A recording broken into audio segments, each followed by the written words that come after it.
Então, mas essa utopia fraudulenta só pode ser constituída, evidentemente, com elementos de verdade. Não é isso? Então, você vê que acontece no futuro do desenvolvimento das ideias políticas, acontecem algumas coisas muito estranhas. Por exemplo. Quando Maquiavel discute as vantagens do Principado e da República, ele chega à conclusão, muito sensata, aliás, de que o melhor regime, o mais estável, é o regime misto. Quer dizer, um regime no qual haja elementos de democracia, em que todos participam da política, e, por outro lado, elementos de aristocracia, quer dizer, com uma casta fundadora forte, autoconsciente, etc., etc., e também com elementos de monarquia, isso é, com um poder central que está na mão do indivíduo. Tá certo? E se você pensa, aonde foi realizado isso? Nos Estados Unidos. Esse é o modelo político americano.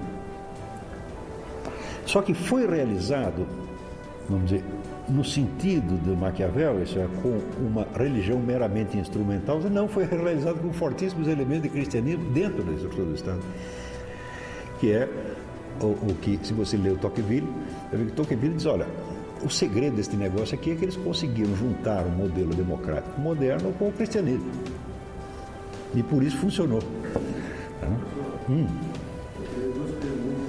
Quer dizer, você vê que nos Estados Unidos a religião não está submetida ao Estado, como pretendia Maquiavel, ao contrário, totalmente independente. Mas, ao mesmo tempo, ela é um elemento inspirador do Estado. Dirá o Léo Strauss que, então, que os Estados Unidos foi o primeiro sistema concebido em direta oposição à proposta de Maquiavel. Mas uma oposição no conteúdo, mas na forma, na estrutura, é a que Maquiavel disse. Está entendendo? Então, aquilo que ele propõe como utopia anticristã é efetivamente construído como república cristã. Diga. Como na prática, que a religião cristã está inserida no estrutura do Estado americano? Ela não está inserida, bem, eu não sei se o termo esteja errado, ela é a força inspiradora daquilo. Você pode dizer. Quer dizer, mas o cristianismo considerado, vamos dizer, não como religião organizada. Você não tem uma igreja estatal, aliás, ao contrário, dos elementos da Constituição, esta Assembleia não legislará sobre isso assim, assim. Tem uma série de coisas em que o Estado se autolimita. Quer dizer, exatamente o contrário de Maquiavel. Maquiavel, a religião é a religião romana, quer dizer, ela faz parte da estrutura do Estado e ela está submetida ao Estado. Nos Estados Unidos, ela é completamente independente enquanto organização, mas o sentido dos 10 mandamentos, da sacralidade da vida humana, etc., está embutido no espírito da Constituição. Princípios morais. Princípios morais cristãos orientam aquilo. E o curioso é você ver que nos Estados Unidos funciona mesmo. Nós estamos tão acostumados com esta sem vergonhice geral, que nós acreditamos que o mundo inteiro é assim, tá certo? Então, por exemplo, eu lembro quando deu aquele negócio do Clinton, que, escuta, você comeu a mulher, não comeu a mulher, tá, não? E os caras ficaram loucos da vida porque o sujeito mentiu, não é isso? Ou no tempo do Nixon, né? Quer dizer, você grampeou o telefone do cara ou não? Quer dizer, são coisas, no Brasil todo mundo grampeia o telefone de todo mundo, e todo mundo come todo mundo, e ninguém é estranho, então. A gente imagina que isso da parte dos americanos é hipocrisia, mas não é hipocrisia não, eles levam esse negócio inteiramente a sério. Mas, veja, esta ironia da história, quer dizer, o esquema formal da República de Maquiavel, que é a República Mista, foi realizado historicamente, tá certo? Mas não com uma igreja estatal, e não no sentido anticristão. Então, esse foi o único exemplo de aplicação. A outro exemplo de aplicação, não do Estado Maquiavel, mas do príncipe Maquiavel, foi Stalin. Stalin fez exatamente o que Maquiavel disse para fazer. E ele, de fato, conseguiu botar para fora um invasor estrangeiro. Tá certo? Então, podemos dizer que foi realizado em grande escala, mas no que deu? Isso que determinou uma quantidade de sofrimento absolutamente inimaginável, né? E, no fundo, você pensa bem que o Estado comunista, o quê? Ele era uma fraude, quer dizer, ele era o Estado maquiavélico.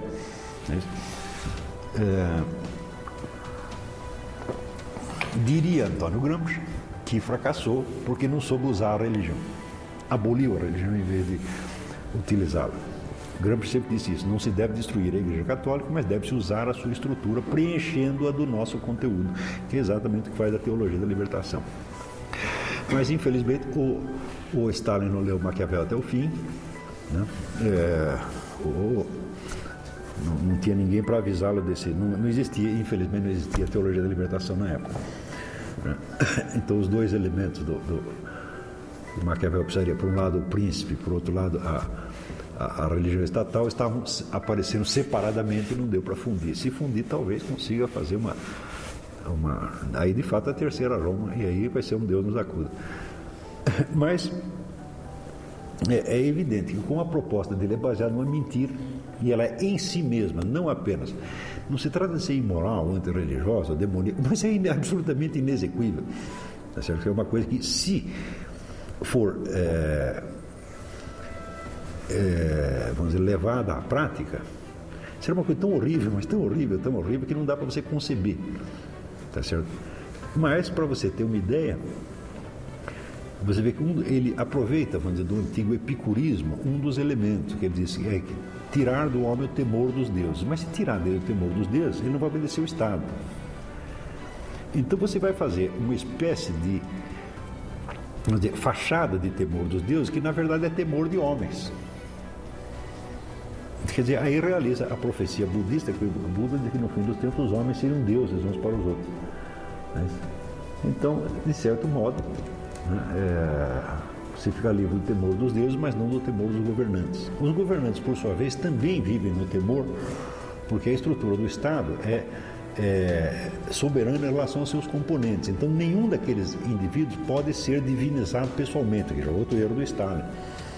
Tá certo? Quer dizer, somente a estrutura do Estado deve ser sacrossanta. E os seus ocupantes, eles devem estar permanentemente estar também sob o temor. De modo que, de tempos em tempos, é necessário sacrificar alguns elementos da casta governante. E até ele recomenda que de 10 em 10 anos se executem algumas pessoas, de preferência escolhidas entre os jovens promissores, quer dizer, os jovens da classe dominante. Você mata os caras, tem tempo para servir de exemplo. Né? Então, esse é o tipo de negócio onde ninguém se sentiria bem, estariam todos mal. Né? O governado está mal, o governante também está mal. Né? Então, eu quero você perguntar, mas por que nós vamos fazer isso? Essa proposta é absolutamente inaceitável, baseada em mentira, inaceitável. Então, bom, se é isso que você quer fazer, você não vai poder argumentar isso aí, vamos dizer, literalmente. Você vai ter que encobrir, de fato, com tanta mentira, uma mentira que vem da outra, mentira da outra, e não para mais. Então, por exemplo, ele explicará o sucesso, vamos dizer, do judaísmo e do cristianismo por um concurso de fatores, que seria a providência divina ou a fortuna, tá certo? Mas, por outro lado, quando se pergunta por que Moisés obteve sucesso, então ele diz, é muito simples, Maquiavel era um profeta armado, ele mandou matar um montão de gente e ele obteve sucesso. Tá certo? E ele contrasta o exemplo de Maquiavel com um frade de Girolamo Savonarola que tentou, vamos dizer, moralizar a República de Florença e que fracassou. Savonarola fracassou porque era um profeta desarmado. Então, os profetas armados dão certo. Os profetas armados têm sucesso, os profetas desarmados fracassam, como, por exemplo, respectivamente, Moisés e Savonarola. Mas acontece que, como é que foi o fracasso de Savonarola? Savonarola era, vamos dizer, um monge que, vamos dizer, condenando os maus costumes da época, ele obteve um enorme sucesso popular e era, vamos dizer, a autoridade máxima em matéria de moral naquele lugar. Até que um dia um sujeito, vamos dizer, o desafiou, né, porque já estava adquirindo as dimensões de um profeta. Então o sujeito o desafiou e disse, olha, mas se você é um profeta mesmo, então é o seguinte, vamos atravessar o fogo. Se você não for queimado pelo fogo, a plateia aceita a sua condição de profeta. E se for queimado, prova-se que você é um charlatão. Tá certo? E eu sei que o Savonarola topou da boca para fora, mas chegou na hora, apresentou um substituto para entrar no fogo. Então, imediatamente ele foi desmoralizado. Então, Savonarola fracassou não porque fosse um profeta desarmado, mas porque não era um profeta de maneira alguma. Tá certo? E com relação a Moisés, nós temos o seguinte problema. E olha, Se Moisés foi favorecido pela fortuna, tá certo? Isso é pelo conjunto de fatores desconhecidos ou pela providência divina, então ele não pode ser o homem que, vamos dizer, que através da virtude e da força dobrou a fortuna. Mas se ele venceu porque estava armado, então venceu pela virtude e não pela fortuna. Então você vê que Moisés é o sujeito que, vamos dizer, combateu a fortuna, a qual no mesmo instante o ajudava. Fala, peraí, está errado esse negócio. Então a história de Savonarola é mentirosa e a história de Moisés é mais mentirosa aí. Está entendendo? E a história de Savonarola também é mentirosa, né?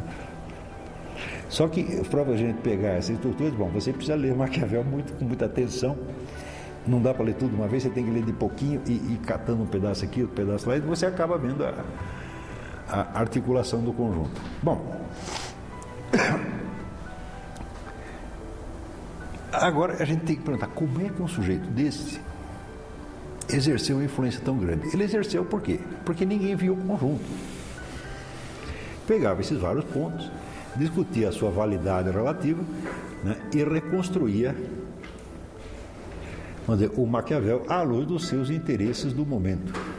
Quer dizer, se o seu interesse era fundar uma ciência objetiva da sociedade, você criava o Maquiavel, que era um precursor da ciência objetiva da sociedade, e assim por diante. Se você queria fazer um mito soreliano, então Maquiavel era um homem do mito soreliano. E era mesmo, de algum modo, quer dizer, o Gramsci pegou a coisa direitinho, só faltou ele explicar qual é o conteúdo deste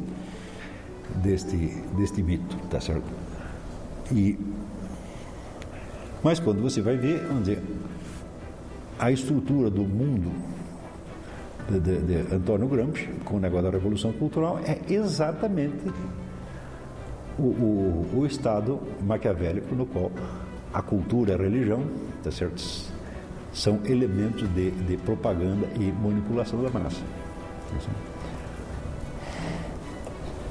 Então, você vê que a primeira versão, quer dizer, a primeira reação da plateia estrangeira ao Maquiavel, que foi desse cardeal Poe, ela estava certa. Quer dizer, Maquiavel era um imoralista mesmo, mas só que não nesse sentido que você está pensando, mas num sentido infinitamente pior. Ele inventou uma civilização baseada na mentira, tá certo? Com um Estado baseado na mentira, e contou um monte de mentira para que as pessoas pensassem que ele estava fazendo outra coisa. Pensar que ele está fazendo o quê? Uma ciência objetiva da política, a construção do Estado Nacional Italiano, o Estado como obra de arte, etc. Porque você, quer dizer, todas essas interpretações fictícias de Maquiavel já estavam no próprio Maquiavel, quer dizer, ele já botou pista falsa o tempo todo. Entendeu? E, de fato, a coisa só se articula quando você pergunta, mas o que Maquiavel está querendo? Onde é que ele quer chegar? Ou seja, a articulação dele não é uma articulação doutrinal, que vai das premissas para as consequências. Quer dizer, é uma articulação de tipo prático. Tem um certo objetivo, e é este objetivo que ele que constitui a premissa do resto. Então você tem aí o que eu chamo de pseudoprofetismo, que é o sujeito inventar o futuro e depois ele reinterpreta o passado à luz do futuro que ele imaginou. Então ele inventa a terceira Roma.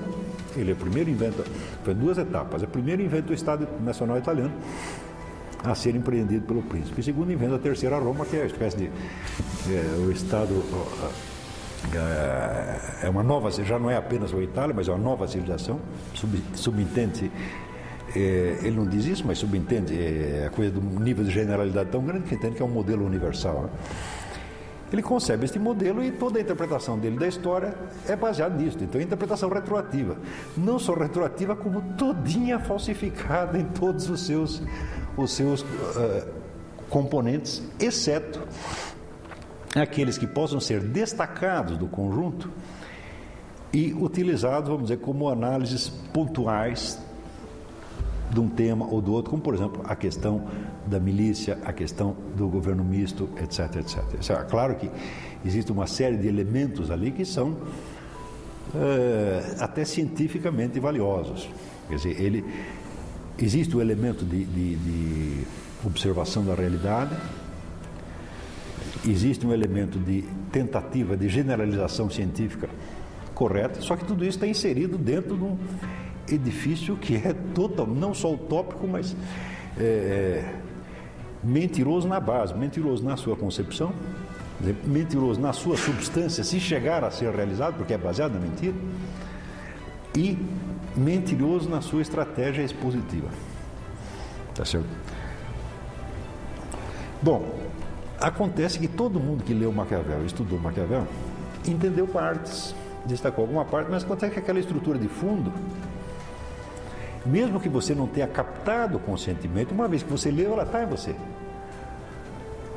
Não é isso? Quer dizer, a partir da hora que você... aí tem um efeito Otto Pützel. Otto Pützel é um psicólogo austríaco que descobriu o negócio do subliminar, né? Ele fazia um teste em que botar umas figuras com uns pontinhos, né? Projetavam os pontinhos e depois a pessoa tinha que lembrar as figuras formadas pelos pontinhos, tá certo? Mas no meio ele colocava alguns pontinhos que eram projetados na tela numa fração infinitesimal de segundo, de maneira que o indivíduo não a percebesse conscientemente. No dia seguinte, quando ele perguntava quais as figuras que você recordava, a pessoa recordava melhor estes que tinham sido projetados durante uma fração infinitesimal de segundo do que aquelas que o sujeito tinha visto realmente. Isto mostra que qualquer percepção que você tenha, tem os elementos que você captou claramente, conscientemente, e tem a figura de fundo que está lá e que você captou também, embora você não saiba. Está entendendo? Então, quando você lê Maquiavel, você está lendo as duas coisas. Quer dizer, você está lendo um Maquiavel que você compreende e tem toda a estrutura de fundo que você captou também, mas não no nível consciente. E você não fica com medo de ler? Você não fica com medo de ler? Para vomitar a comida, tem que ter a comida primeiro. Eu estou aqui vomitando, então... Faz um mal desgraçado ler tudo isso, mas...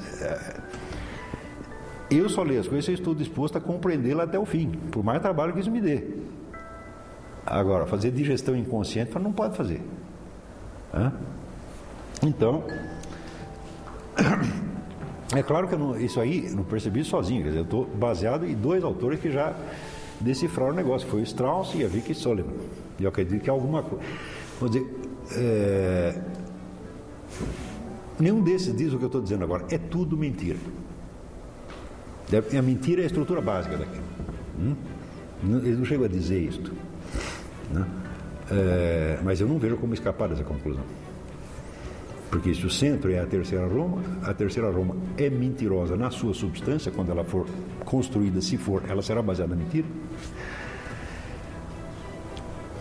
Ela é mentira no instante em que Maquiavel a expõe, ele a expõe através de uma estratégia de mentira, e ela é mentira no relato histórico, na teoria histórica em que ela se baseia, que é mentira na sua estrutura geral e mentira em cada um dos seus detalhes. O que ele diz a respeito do filósofo antigo é mentira, o que ele diz a respeito de Moisés é mentira, o que ele diz a respeito de Cristo é mentira, é só mentira. E mais ainda, ele fez o favor de declarar para você, é tudo mentira. E a mente humana tem certas limitações, e uma delas é o problema do paradoxo do mentiroso. Se o mentiroso diz, eu sou um mentiroso, em que sentido você deve interpretar isto? Ele mentiu durante a sua vida inteira e está dizendo a verdade agora, ou ele está mentindo agora a respeito do restante da vida dele? Jamais saberemos. Né? Então, as duas coisas ao mesmo tempo não é possível. Ou seja, ou Maquiavel disse a verdade e está mentindo contra si próprio agora, ou ele mentiu a sua vida inteira e agora ele está dizendo a verdade. Quase todas as interpretações feitas de Maquiavel até o século XX são baseadas na primeira hipótese. Maquiavel disse a verdade e agora ele está mentindo contra si mesmo por exagero, por força de expressão, etc, etc. Eu digo, se é um momento que a gente tem que... Vamos tentar a hipótese contrária. E se agora ele está dizendo a verdade? E se esta foi a única verdade mesmo que ele disse? Então, foi tudo mentira e apenas isto é verdade. Essa é a minha conclusão. Diga. Quando você mentou no começo, do fato de ele não ter percebido que não continuaria como funcionário público, isso daí também indica que a mentira, ele vivia dentro dela, né? Claro, mas esse é o que eu chamo de paralaxe. A paralaxe cognitiva é isto, quer dizer, o indivíduo vive uma situação real que ele não pode confrontar com a sua construção teórica, porque se confrontar, cai. Está entendendo? Quer dizer, qualquer generalização que você faça sobre a espécie humana te inclui. Se eu digo, por exemplo, o homem é um animal racional, bom, isso supõe que eu também seja um animal racional, senão não poderia emitir isso aqui, tá certo? Então, sempre que você faz uma teoria geral sobre a sociedade humana, você tem que estar incluído nela. Então, essa teoria geral deve poder ser ilustrada pela sua situação e a sua situação, por sua vez, servir como uma ferramenta interpretativa para o conjunto. Em certos casos, você não consegue fazer isso. Por quê? Porque significa que a situação real do sujeito é exatamente o contrário da teoria que ele constrói. Isso eu vou chamar de paralaxe. Você tem vários elementos ali. Você tem a paralaxe cognitiva, que é isso aí. Quer dizer, a teoria de Maquiavel, o Estado italiano que ele concebe, o príncipe, só pode ser enunciado porque não será levado à prática. Porque se fosse levado à prática, a primeira cabeça a rolar seria do próprio Maquiavel. Está compreendendo? Então, vamos dizer, a teoria da boca para fora. Tá certo? E prova que é da boca para fora é que ele, mesmo com toda a esperteza que ele tenta reunir para expor os seus planos, ele não consegue perceber o óbvio a respeito da situação dele o tempo todo. Ele não percebe que o César Borgia não vai destronar o Papa coisíssima nenhuma.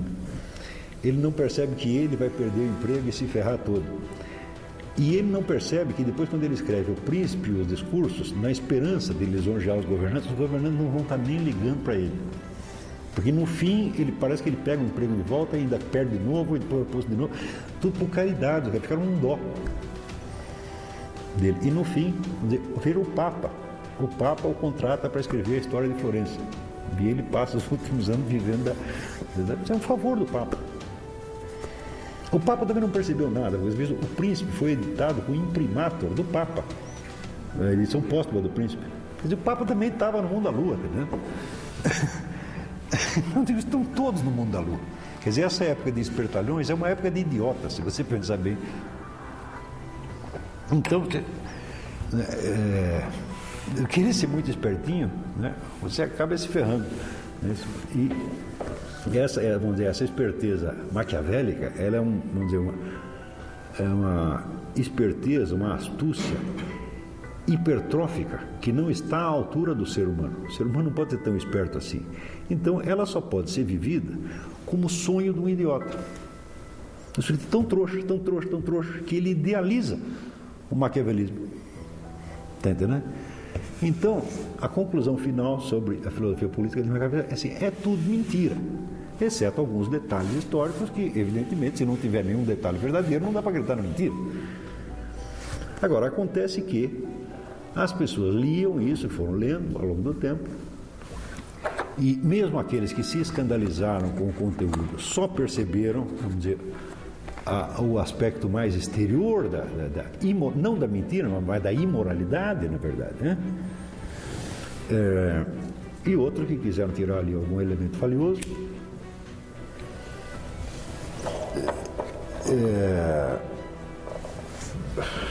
acabaram prestando atenção naqueles pedaços que eram parecidos com eles de algum modo e que, vamos dizer, respondiam às expectativas deles e construíram o Maquiavel, vamos dizer, por assim dizer, a sua imagem e semelhança, né? Mas acontece que, entendeu? E a estrutura profunda do pensamento de Maquiavel, que está nos 2 livros, são apenas 2 livros. Ele escreveu algumas outras coisas que podem ser, vamos dizer, interessantes para reforçar isso aí. Por exemplo, a peça A Mandrágora, né? A peça A Mandrágora é um sujeito que quer engravidar a mulher, não consegue, então ele inventa um jeito, trama um encontro entre ela e o amante, para o amante engravidá-la e tal, e quem faz isso é um frade, e no fim o frade ganha uma grana e sai todo mundo feliz. Então a mensagem da Mandrágora é a seguinte: está neste mundo só os espertalhões aqui, né? Foi uma lei de Gerson antecipada. Esse é a Mandrágora. Mas vamos dizer, esse é o aspecto menor do imoralismo do Maquiavel. Foi este aspecto menor que o pessoal viu no início, né? Agora, a grande sacanagem, a grande mentira, eu acho que só começa a se aparecer depois do Léo Strauss, né? Léo Strauss e essa senhora Vicky Sullivan, que eu não sei quem é, porque é uma pessoa bem brilhante.